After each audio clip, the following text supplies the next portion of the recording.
Hello student, मेरा नाम है पवन और प्रीवियस वीडियो लेक्चर में हम 23 तक के क्वेश्चन डिस्कस कर चुके हैं और आज के इस वीडियो में हम 23 से आगे क्वेश्चन डिस्कस करेंगे। तो देखिए, आपका आज का पहला क्वेश्चन है कि आपको कार्यफलन को समझाना है और आइंस्टीन की प्रकाश वैद्युत समीकरण को डिफाइन करना है और उसके बारे में बताना है।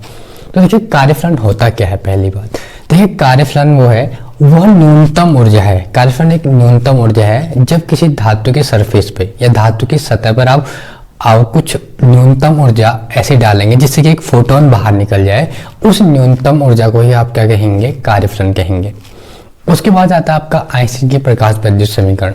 तो उससे पहले आपको समझना होगा कि आइंस्टीन की प्रकाश वैद्युत समीकरण थी क्या और उन्होंने क्या बताया था इस बारे में। देखिए, आइंस्टीन ने बोला था कि जब किसी धातु की सतह पर उच्च आवृत्ति का या विशिष्ट आवृत्ति का प्रकाश आपतित होता है या उस आपतित प्रकाश को फोटोन कहा जाता है, तो वो फोटोन क्या करता है, अपनी सारी एनर्जी उस धातु के इलेक्ट्रॉन को देता है। मान लीजिए मेरे पास एक ये फोन है, ये मान लीजिए एक धातु है। इस धातु पे उच्च आवृत्ति का प्रकाश डाला जाता है। उच्च आवृत्ति का जो प्रकाश है उसे ही फोटोन कहा जाता है। वो फोटोन क्या करेगा, मान लीजिए फोटोन इसके ऊपर जा रहा है और ये फोटोन क्या करेगा, अपनी सारी एनर्जी इसके अंदर जो इलेक्ट्रॉन है उसको दे देगा और अपना अस्तित्व क्या कर लेगा, समाप्त। अब सारी एनर्जी इसको दे दी तो अपना अस्तित्व क्या हो गया, इसका समाप्त हो गया। अब इलेक्ट्रॉन के पास एनर्जी चली गई है। इलेक्ट्रॉन क्या करेगा, आपका इलेक्ट्रॉन को जो एनर्जी मिलेगी वो कुछ है एनर्जी क्या चली जाएगी आपकी, उसको बाहर निकालने में चली जाएगी और कुछ एनर्जी उसको गतिज ऊर्जा कराने में चली जाएगी। ये आइंस्टीन की प्रकाश वैद्युत समीकरण थी जो हम अभी डिफाइन करेंगे। तो देखिए, कार्यफलन को एक बार और देख लीजिए। वह न्यूनतम ऊर्जा जो किसी धातु की सतह से फोटोन को उत्सर्जित कर सके कार्यफलन कहलाती है। उसका मात्रक होता है इलेक्ट्रोवोल्ट और जूल में हम मेजर करते हैं और इसको W0 HV0 कह सकते हैं इसको, और φ0 HV0 और V0 यहाँ पे आपकी दी गई आवृत्ति है। उसके बाद आइंस्टीन की प्रकाश वैद्युत समीकरण ये थी, जब किसी धातु की सतह पर विशिष्ट आवृत्ति का प्रकाश, जिसे फोटोन या आपतित भी कहते हैं, आपतित फोटोन भी कहते हैं, आपतित होता है, तो वह फोटोन अपनी समस्त ऊर्जा धातु के किसी इलेक्ट्रॉन को देकर अपना अस्तित्व समाप्त कर लेता है। वह दी गई ऊर्जा का कुछ भाग इलेक्ट्रॉन को निष्कासित करने में, शेष भाग इलेक्ट्रॉन को गतिज ऊर्जा देने में खर्च हो जाता है। E बराबर W0 प्लस के। अब देखिए, आइंस्टीन जो इक्वेशन दी थी वो थी E बराबर φ0 प्लस के। यहाँ से आपको कुछ सॉल्व करना है।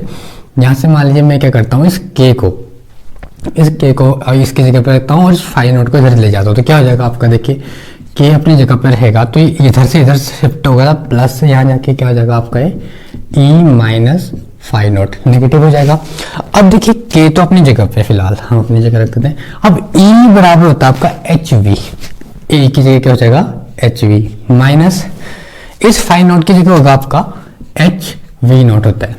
अब k अगर आपसे सॉल्व करें आगे, इन दोनों में h आपको कॉमन मिल जाएगा और जगह v माइनस V0। अब k यहाँ पे क्या है, देखिए k है यहाँ पे काइनेटिक एनर्जी, गतिज ऊर्जा, जो इलेक्ट्रॉन को बाहर निकालने में और उसको गतिज ऊर्जा कराने में दी जाती है।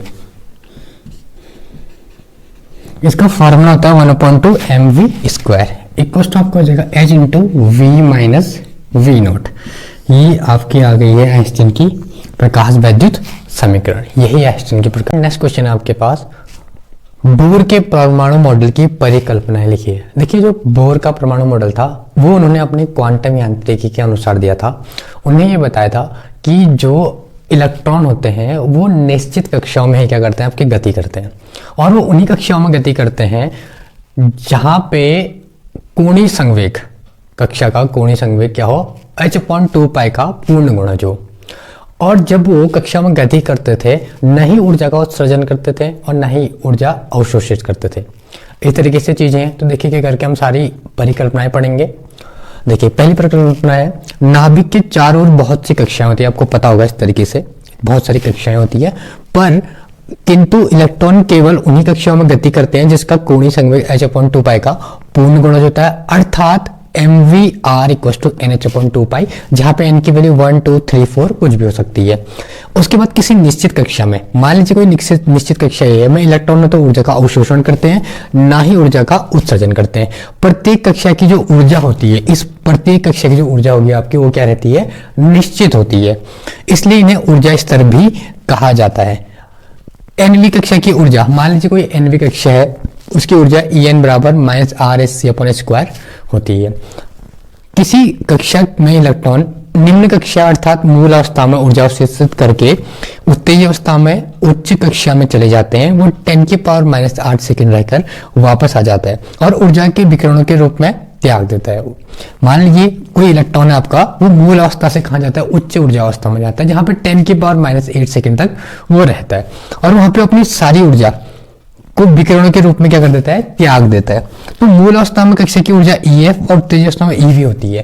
कहने का मतलब ये है कि अगर कोई इलेक्ट्रॉन क्या करता है, अपनी मूल अवस्था से उच्च अवस्था में जाता है तो वहां पे अपनी ऊर्जा क्या कर लेता है, विकिरणों के रूप में त्याग देता है। और जब वहां से वापस आता है तो क्या होता है, तो हायर से लोअर में आना और लोअर से ऊपर जाना, इनका डिफरेंस है। देखिए ऊर्जा को विकिरणों के रूप में त्याग देता है और मूल अवस्था में कक्षा की ऊर्जा EF और उत्तेजित अवस्था में क्या होगी, ये EV होती है। तो निम्न कक्षा में वापस आने पर उत्सर्जित ऊर्जा, वापस अपने ग्राउंड स्टेट में आने पर जो ऊर्जा होगी EV - EF बराबर क्या हो जाएगा आपका HV होगा, जहाँ पे V क्या होगी, विकिरण की आवृत्ति होगी।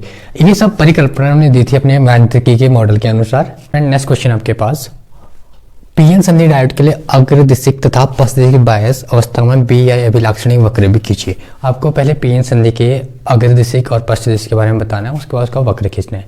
तो देखिए आपके पास, देखिए अग्रदिशिक में क्या होता है और पश्चदिशिक में क्या होता है। जो अग्रदिशिक होता है, इसमें अग्रदिशिक बायस में पीएन संधि डायोड के P सिरे को, जो P सिरा होता है उसको बैटरी के प्लस वाले टर्मिनल से जोड़ा जाता है और N वाले सिरे को बैटरी के नेगेटिव वाले टर्मिनल से जोड़ा जाता है। ये आपका अग्रदिशिक हो गया और इसका जो ग्राफ बनेगा आपका इस तरीके से बनता है, जिसमें मिली एम्पियर में इसको लेना पड़ता है।